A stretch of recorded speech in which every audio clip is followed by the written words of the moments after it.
Assalamualaikum warahmatullahi wabarakatuh. Saya Nisa Olivia dengan NPM 24782069. Saya di sini akan membuat video hands-on yang berisi penjelasan penentuan variabel dependen dan independen hingga interpretasi.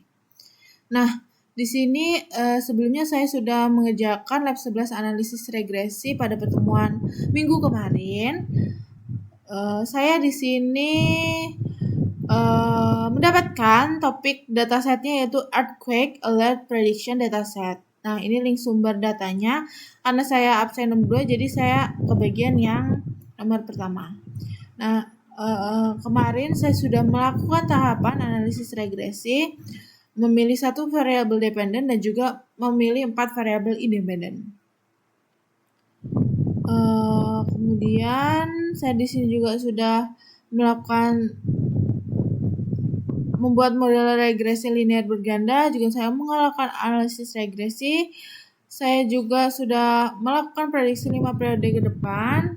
Nah, saya juga sudah menampilkan interpretasi hasil analisis yang meliputi nilai koefisien regresi, nilai korelasi antar fitur, nilai R-squared, terus kemudian ada uji signifikansi, uji T dan uji F. Kemudian ada uji klasik, yaitu normalitas, multikolinearitas, heteroskedastinitas, dan autokorelasi. Nah, di sini juga sudah membuat kesimpulan mengenai pengaruh variabel independen terhadap variabel dependen berdasarkan hasil analisis. Sudah saya tulis di laporan. Kemudian selanjutnya kita langsung saja ke Google Colab berisi kode yang sudah saya buat.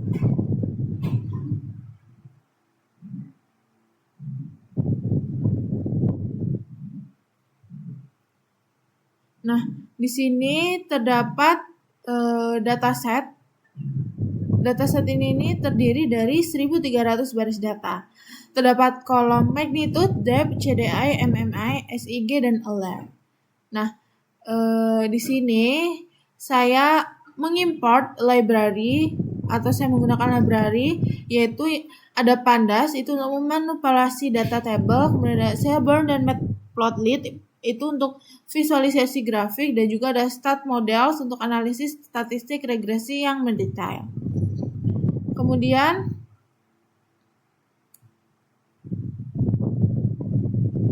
nah, di sini saya cek tipe data menggunakan dfinfo.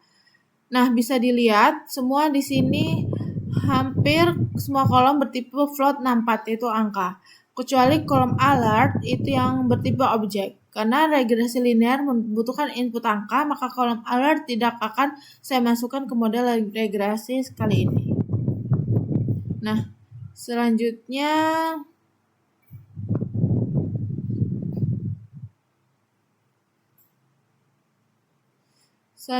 di sini saya menentukan variabelnya. Nah, variabel dependennya atau variabel Y di sini saya memilih magnitude karena ini yang mau saya prediksi. Kemudian ada variabel X atau independen. Saya memilih 4 variabel, yaitu yang pertama ada depth, itu kedalaman gempa. Karena kedalaman gempa itu mempengaruhi dampak guncangan di permukaan. Kemudian ada yang kedua ada CDI. CDI itu intensitas yang dirasakan komunitas atau warga. Kemudian yang ketiga ada MMI. MMI itu intensitas kerusakan secara instrumental. Yang keempat ada SIG, yaitu tingkat signifikansi kejadian tersebut. Nah, sebelum memodelkan, saya akan mengecek dulu hubungan menggunakan heatmap korelasi. Nah, yang ini.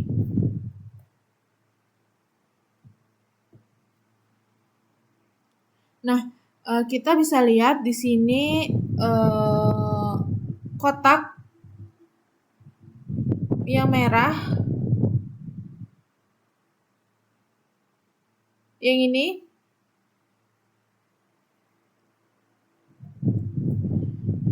Nah, ini angkanya mendekati 1.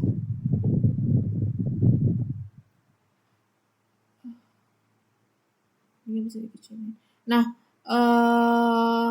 angkanya mendekat 1, ini indikasi awal yang bagus bahwa MMI akan menjadi prediktor yang kuat. Sementara depth warnanya agak pudar, mungkin pengaruhnya lebih kecil, tapi kita akan membuktikan nanti di uji statistik.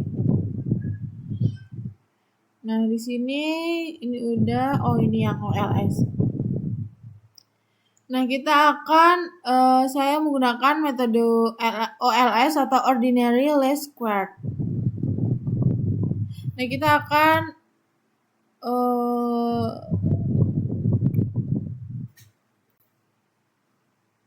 memperhatikan di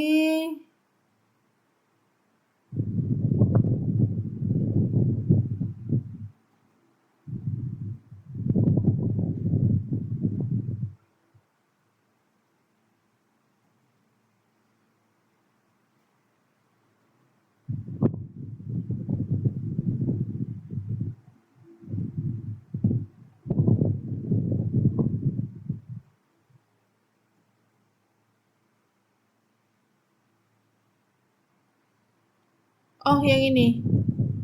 SMADD Constants X. Nah, ini sangat penting di stat models. Nah, kalau di Scikit learns ini otomatis, tapi di sini kita harus manual menambahkan konstanta atau intercept. Kalau tidak ada ini garis regresi, kita akan dipaksa melewati titik 0,0 yang mana itu adalah bias.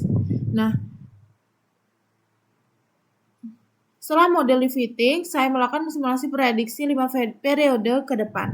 Saya membuat data dummy atau data buatan dengan variasi kedalaman yang intensitas yang berbeda.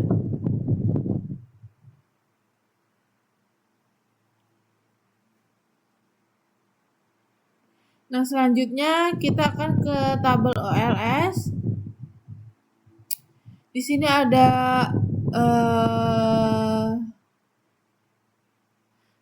R squared itu nilainya 0,161.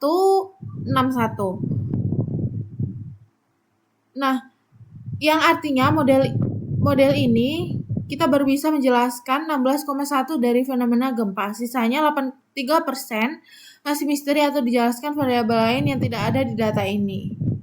Jadi model ini valid tapi belum sempurna. Kemudian ada uji F atau probe F statistik yang ini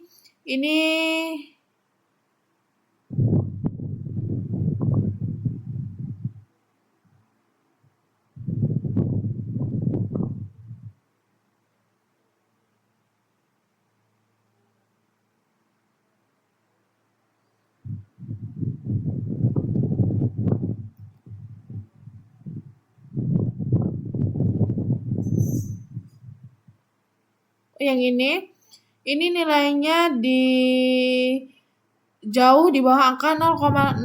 Artinya model ini layak pakai variabel X secara gotong royong berpengaruh signifikan ke Y. Kemudian kita ada di sini uji T. Kita lihat variabel yang MMI yang ini. Nah, nilainya itu 0,0818, artinya setiap kenaikan satuan intensitas MMI, magnitud gempa diprediksi naik sebesar 0,08 skala. Nah, kemudian kita akan melihat yang di sini nilai p-value. Ternyata depth, CDI, MMI, dan SIG semuanya bernilai 0,00. Ini membuktikan bahwa keempat variabel ini bukan kebetulan ada di situ. Semuanya punya kontribusi nyata dan signifikan. Jadi pemilihan variabel saya di awal tadi sudah sangat tepat secara statistik. Kemudian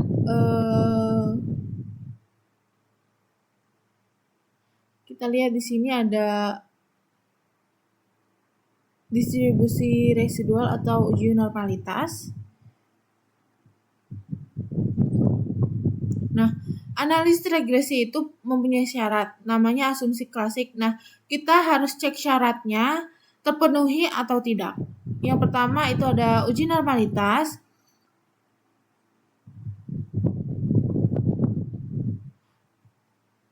kalau kita mau errornya berdistribusi secara normal, kita akan melihat grafiknya ini. Ini bentuknya adalah lonceng. Nah, lonceng yang terbalik, yang simetris ini tandanya distribusi residual atau uji normalitasnya itu baik. Kemudian kita akan menunjukkan tabel VIF atau multikolinearitas. Nah, kita tidak mau antar variabel X saling berhubungan terlalu kuat.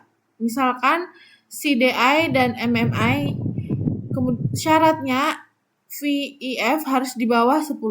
Nah, di data saya nilai tertinggi itu cuma di 2,4 yang MMI, jadi aman, tidak ada multikolinearitas.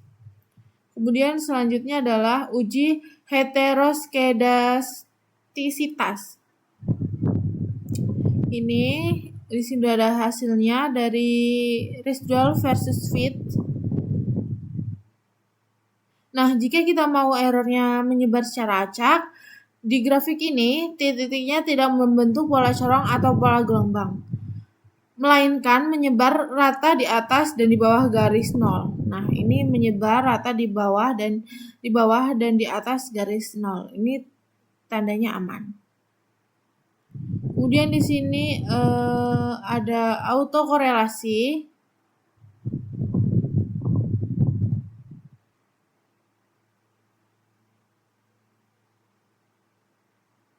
Kita akan lihat di Durbin-Watson.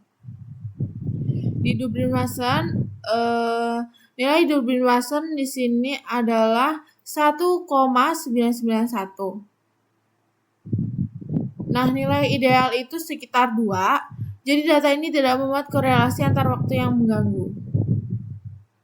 Nah, kesimpulannya adalah berdasarkan seluruh rangkaian uji tadi, model regresi linear berganda ini adalah valid dan memenuhi syarat statistik Bayes linear unbiased estimator atau BLEU.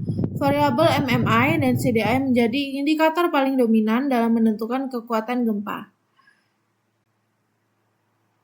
Kemudian di sini saya membuat 5 data dummy baru. Nah, ini mengeluarkan hasil prediksi magnitude untuk 5 data baru. Nah, di sini data type-nya flat semua. Di sini hasil yang pertama itu ada 6,677418. Hasil kedua ada 7,228395. Hasil ketiga ada 6,567336. Hasil keempat ada 7,648596. Kemudian hasil yang terakhir adalah 7,975887. Nah, di sini data type-nya flat semua. Ini sudah, ini juga sudah. Ini sudah. Baik, segitu saja penjelasan yang dapat saya sampaikan. Jika ada salah kata atau salah kalimat, saya mohon maaf. Saya akhiri. Wassalamualaikum warahmatullahi wabarakatuh.